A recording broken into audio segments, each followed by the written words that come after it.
Welcome back to another episode of 40K News, brought to you by One Mind Syndicate. I am your host, Gershwin, and today's video is dedicated to spotlighting a couple of really awesome things that happened over the weekend and in the beginning of the week pertaining to 40K. The first thing is I want to give a huge shout out to Mark Spark, the creator of the fan animation short Death of Hope.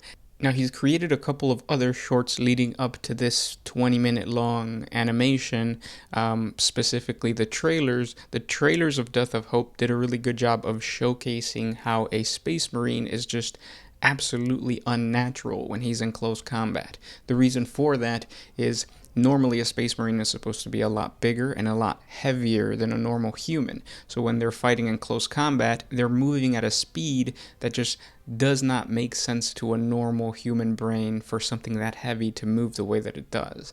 The animation does a really good job of that because it showcases, I think it's World Eaters fighting Ultramarines.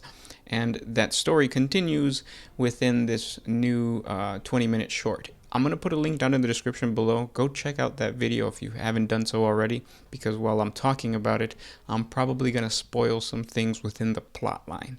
So go check that out. But this video is different than the trailers because it does not have that much combat. It has like two like a captive, and then it has what seems to be like a World Eaters, either neophyte or just some guy that doesn't have his armor on and they're fighting, but that's about it.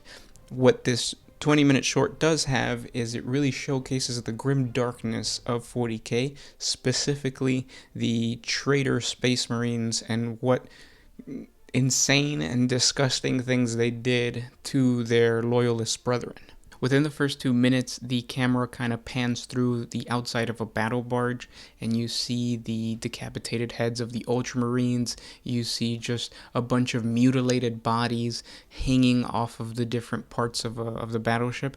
And then once you go into the actual battleship, you start to see demons. And these demons, they don't act the way that like 40K, or at least the models, portray the demons. These are truly unsettling creatures that are jumping in and out of reality. It's really disturbing. It doesn't make sense, and it's not supposed to make sense because these are demons, and it's something that you don't even read about within like the codex or like the demon information. Like, it probably says it, but your mind doesn't really connect it until you actually see it on the screen. And Death of Hope does a really good job of showcasing just the abnormal warp bending, or the reality bending powers of the warp within these demons that are showcased right off the bat. And then you get into seeing the actual Ultramarine captives that the Wordbearers and the World Eaters have. One of them in particular, it seems like it might be a captain of like some Space Marine something, and his body has been cut in half. So it's just the top part. His eyelids have been taken out. One eyeball is missing. His lips are just completely shredded. So all you see is the gum and the teeth. And he is basically crucified on top of a pit that's overlooking what seems like a sacrificial, like, battle arena type of thing. So this captain is watching his own men be killed by World Eaters in hand-to-hand combat. It's the most grim, dark thing that I've seen any fan animation do, and he did a really good job of showcasing just how brutal traitors are to their loyalist brethren. So he did a good job of that. You also get to see a human captive that has been just completely mutated by the warp. It's a girl and the baby. It's actually the same girl and baby that was in the trailer and was running away from the traitors when it seemed like some Ultramar planet was being destroyed. And the mutations on the chick also are very disgusting. Basically, she has fused with her baby, and the baby is like no longer alive, and she starts shaking the baby. It just gives you emotions that a fan animation you never thought would give you. it's just gross. The cool thing is that towards the end, you do have the Ultramarine. It seems like a small warband or detachment coming on board, and they're going to go try to save their brethren who are captured by these traitor Marines. But the entire video is absolutely just mesmerizing. You can't stop watching, and I can't wait for part 2. Again, link down in the description for you guys to go check it out. If you already saw it, let me know what you think down in the comment section below. Specifically, if you're a person who just got into 40k and you might not know about the grim darkness of the 41st millennium, or 42nd millennium at this point, comment down below. Let me know what you think. And now the next part I wanted to talk about is that this Monday we finally got the first look at God School Magorok Thraka.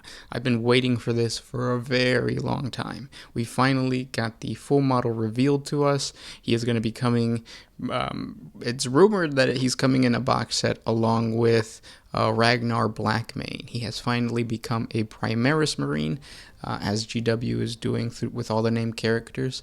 And I really like the model. The lore behind the conflict between Ragnar Blackmane and God School Thraka is really badass as well.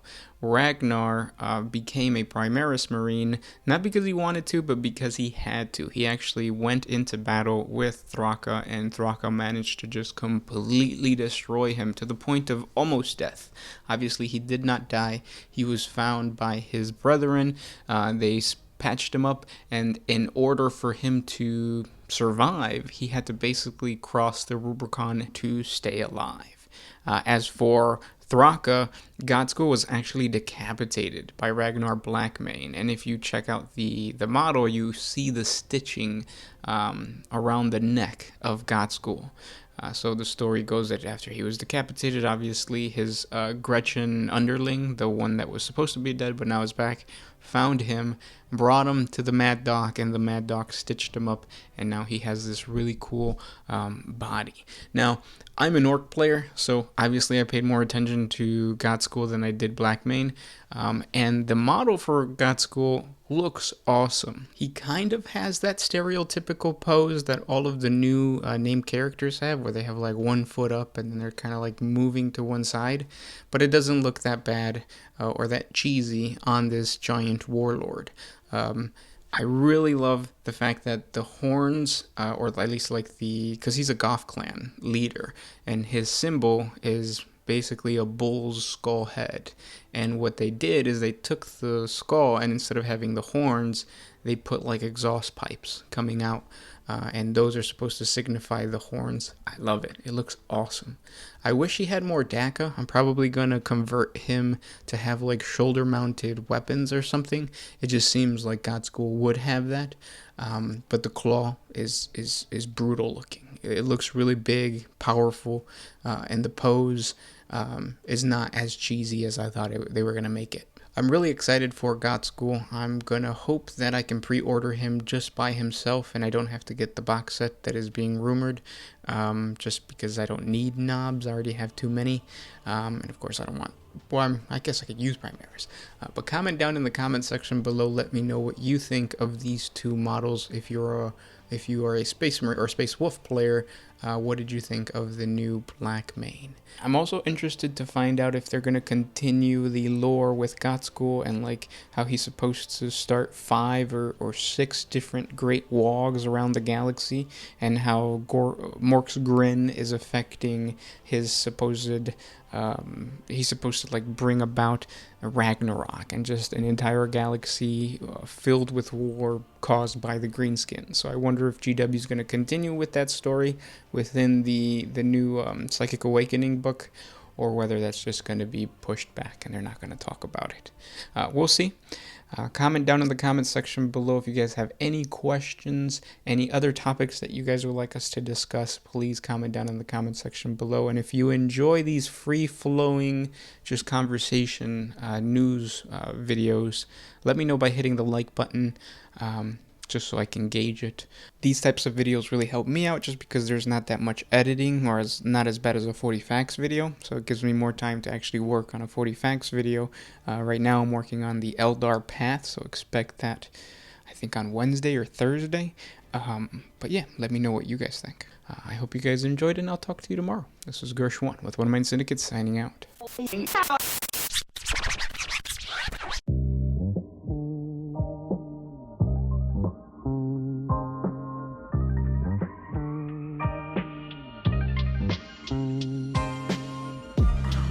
if you took my freedom